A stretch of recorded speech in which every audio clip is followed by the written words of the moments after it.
Hello and welcome to the show In the Arts. I feel very fortunate that I have three very talented guests, ladies who are on the show that I'm going to introduce to you. As the current movement is toward recognizing our women, and I'm glad and so fortunate that I'm one of those who's recognizing the talents of our women. And so it is my honor to introduce these three talented writers. The subtitle of the show, of course, is Women in Poetry. So anyways, to get back to that, I want to introduce to you, on my immediate right is Sandra Curry, and my center is Kalamau Chache. And on my front of me is Laltiba Pittman. And it's just like I said, what we're going to be doing, what this show is going to be doing, is we're going to discuss some of the things that happen and some of the things that inspire you as writers. And that's just understanding that it could be the same inspiration that inspires myself as musicians from the same spiritual source, because it's all arts is relative, you know, and it's very important. It's equally important to where the inspirations come from. So I just kind of have a few questions to ask, and probably the audience would like to know as well. I want to start with you. What is the inspiration that got you interested in writing poetry or writing, period? And what qualifications did you have to go through, or any particular studies that you had to take and whatnot? And well, I actually didn't take any kind of formal training in writing, or in writing poetry particularly. And I think I wrote my first poem maybe in my early 20s. And then I hadn't written for a number of decades, and I started with a small women's writing group about 6 or 7 years ago. And it was a group of about from 6 to 8 women, and it turned out we all had different writing styles, and I just gravitated toward poetry. And the group broke up a couple of years ago, and I decided to self-publish a book of poetry. Okay. And that's where I am. I'm right now. I'm reading from my book, and I'm also still writing more poetry. Oh, okay. And yeah, well, that's a good start, and you're still going strong. You haven't slowed down. That's a credit to you. It certainly is. And that's good. And some of your inspirational For things. me, I grew up in Brooklyn, New York, and so I loved reading poetry, having poetry read to me. I loved going to school assemblies and seeing children reciting poetry. By the time I come to California, to East Palo Alto, California, now I'm introduced to poetry as a lesson through high school. And at high school level, we're all being taught what poetry is, all of the greats at that time. And the next thing I know, the teacher comes to class one day and decides to tell us that now we have to write our own poems. And we're saying, what? We haven't even studied about anybody young.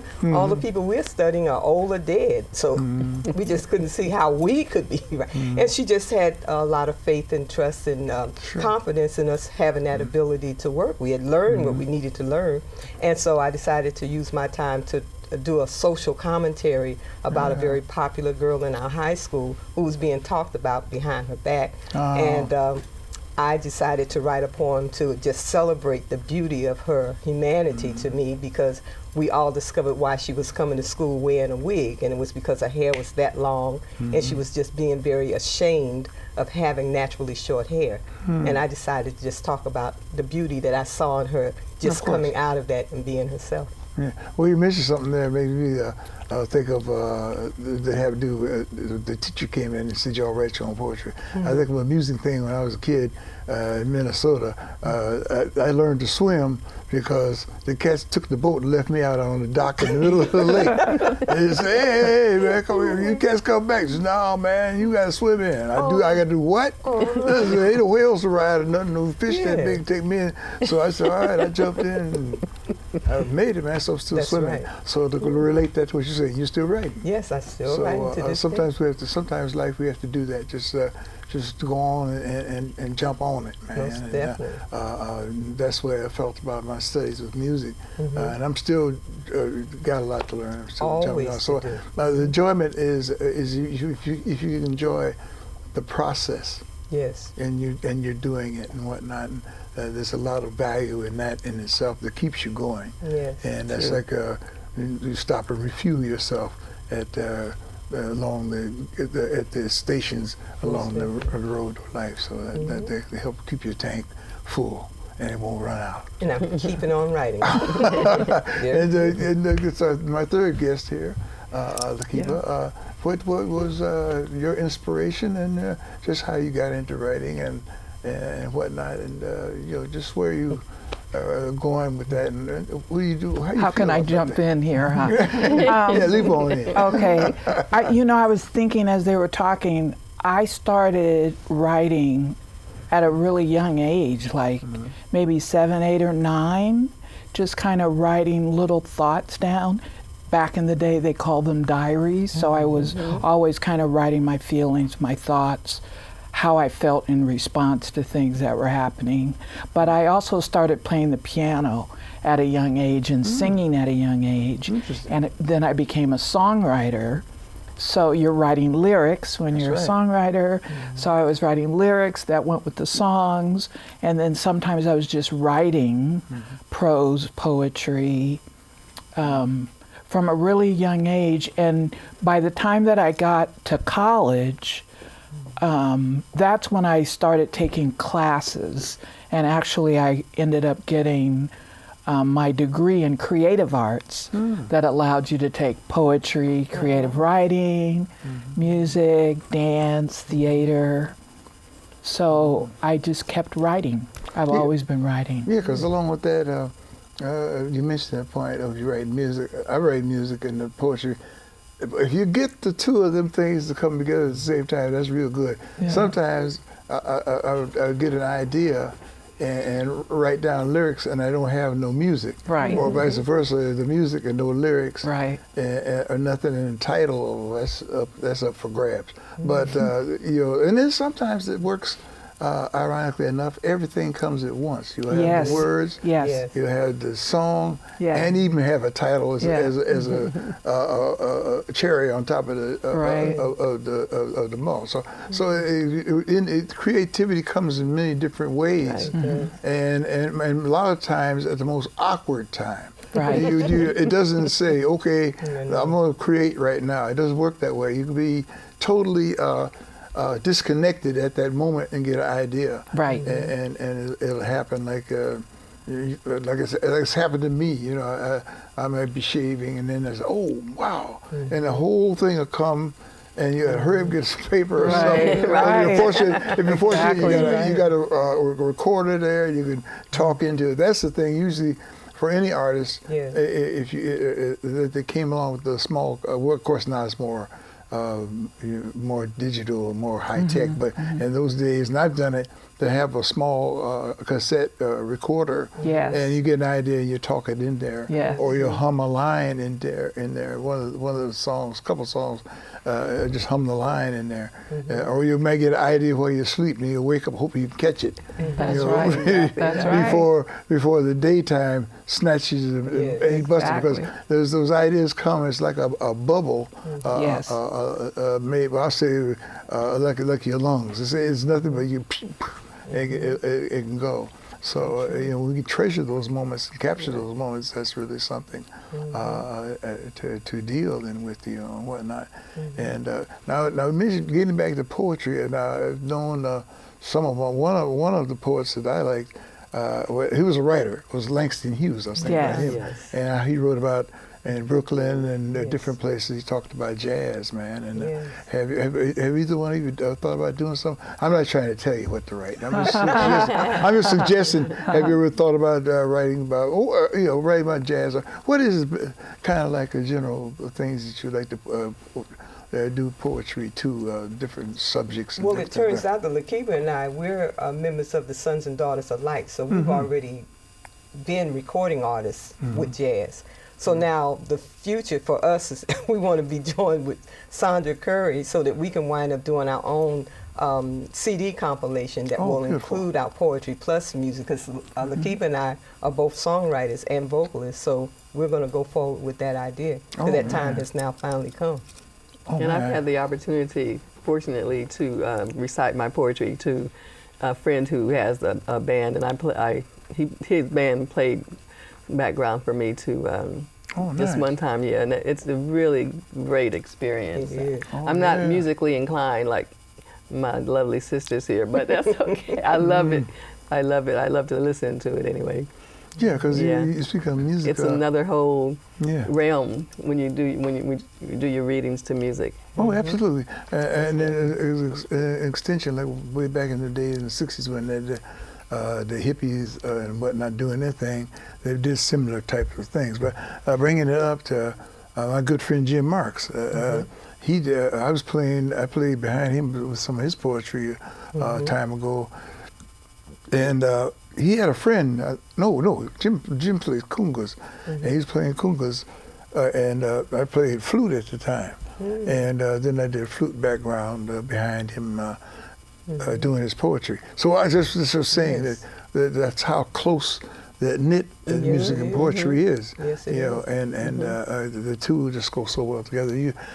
A band is fine, but you can use the simplest composition and still get the idea across is what you're trying to get across. And we had a chance, Chache and I, and Sandra was there, a chance to participate in a unique thing where an artist created original paintings, and then he asked Chache and I to compose, or did we have a poem that matched it? So the one that I did was I wrote a poem, A Love Supreme, and then I had a friend, Michael O'Neill, play saxophone, A Love Supreme, behind me. So, and then the painting was there. So the painting of John Coltrane, and I did the poem, A Love Supreme, and Michael played.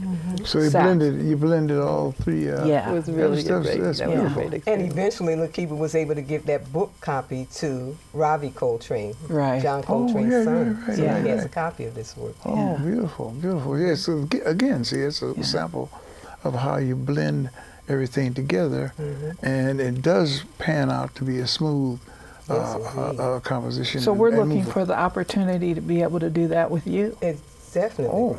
Because you sit up here talking about lyrics, you have a problem with lyrics to solve now. Well, I'm certainly open to that. Yes, of course, you'll try something like that. I don't want my flute chops. I don't know how they are, but I can certainly lay some board down. And if you just wanted a board, if you wanted wherever you want, we talk about that. Yes, indeed. We'll see, absolutely. Because a lot of those things. Are like spontaneous. That's true. And we don't have any things to write those things out. Because I can remember way back during the riots in Chicago and Milwaukee, I had to, outside of going through all them changes, there were moments when there were peaceful moments, and we treasured those and savored them like fine wine. And I had a friend of mine. We hung out together and we paid some boss dues, but we also were able to enjoy tender moments. Like, in fact, his name is Wilbur too. But anyways, I met him at a gig, and he came in with some drums. Well, it's a long story. We hooked up and went to Milwaukee, and what we did, we went around. And we played for the kids in the neighborhood. I had a straight flute, bamboo flute actually, and I played that, and he played the congas, and the kids were dancing and stuff and whatnot. So we blended that medium together at that level. But then later on, back in the day, the strobe light was real popular, and you can make figures do like that, jump. And so we got a chance to extend that at a larger level, and we're able to really see that happen. Will, he was there too. And of course, I was playing that straight flute. I wanted to play more flute than piano, but that's okay. The dancers, which is another art that's very strange because they got to eat a certain way, and they got to keep a certain weight, and you got to exercise constantly. Because you get a bunch of dancers out there with the bones popping, sound like sound like they're trying to pop wheats or whatever it is. And so you got to really stay fluid and with the continuity and able to perform. So that was an experience to play along with them, and it was spontaneous, and nobody rehearsed anything, and it was just a beautiful thing. And again, like with the strobe lights and all that stuff. Of course, what they did with that now is made it real tech. You get even more of an effect now, with that. But that was interesting to see things grow, as in the starting stages, in the beginnings, and watch it keep evolving. Now that we got, you can talk through communication on your wrist. Well, that came from the old comic books. I don't know if y'all remember this. Right. It was Dick Tracy. Yes. And he was doing that, and then had the little things coming out off his watch. And he was talking and ordering pizzas and stuff, on his wrist. Whatever he was doing. So. It's wonderful to see the technology move along that way, but also carry into the arts too. But we still have to always remember the basic part of anything with the arts is you, and it comes from the inside out, and that's something that can't be manufactured, really, at all. And that's why I love playing with a group. With a bass player and drummer, and also get the human, keep the human side there, because that's very valuable in any of the arts. And I just mentioned a couple that I like. Langston. There's a few of the I can't remember all the poets, but there certainly are some great ones, and to be influenced, not only influence poets, but influence musicians and influence other parts of the arts. And speaking of influence, who is your influence that you like? I definitely love Langston Hughes, and it's a good I one. just recently went back and read some of his pieces, and was pleasantly surprised that they were not all very long. And I write some poetry that is a little longer, but most of my poems are brief.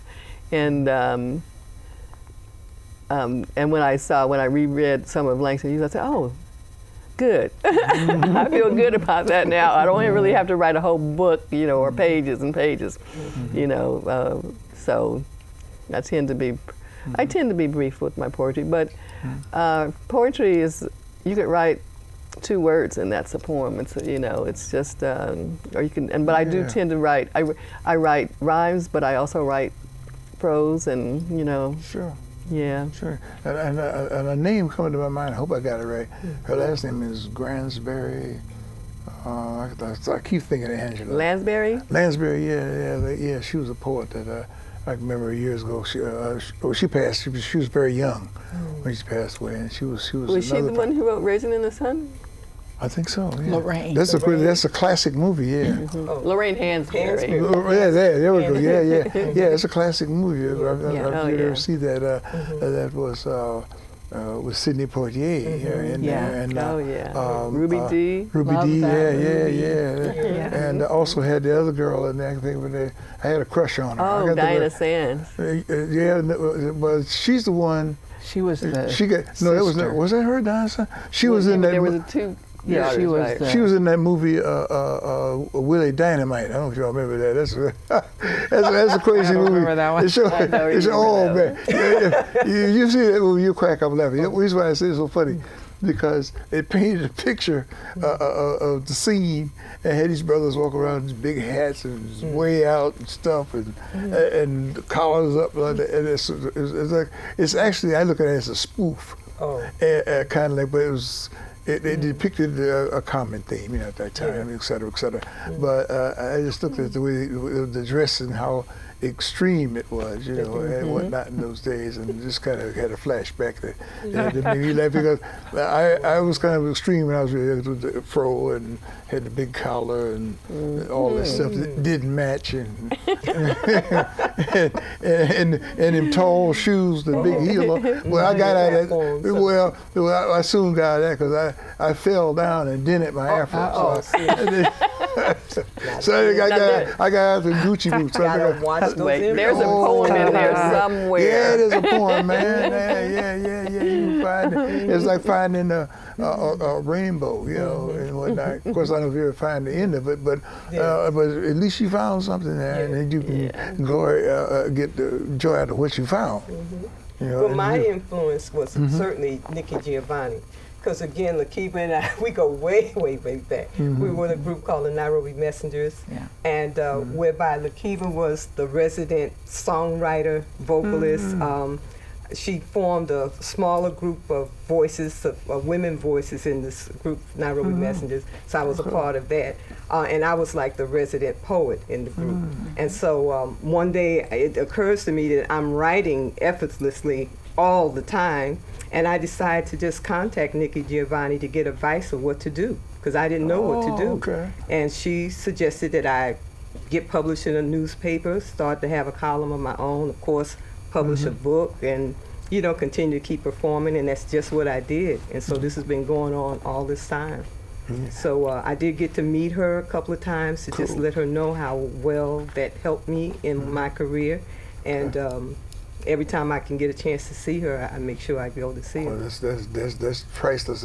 We're gonna have to slow down, but let me get a little some of your influences, and then I want to find out what your futures is like, and maybe you can include that in. I come back this way, because our time, unfortunately, when you're having fun, it don't last long. Okay, hey, that's a tune. That's a tune. That's it.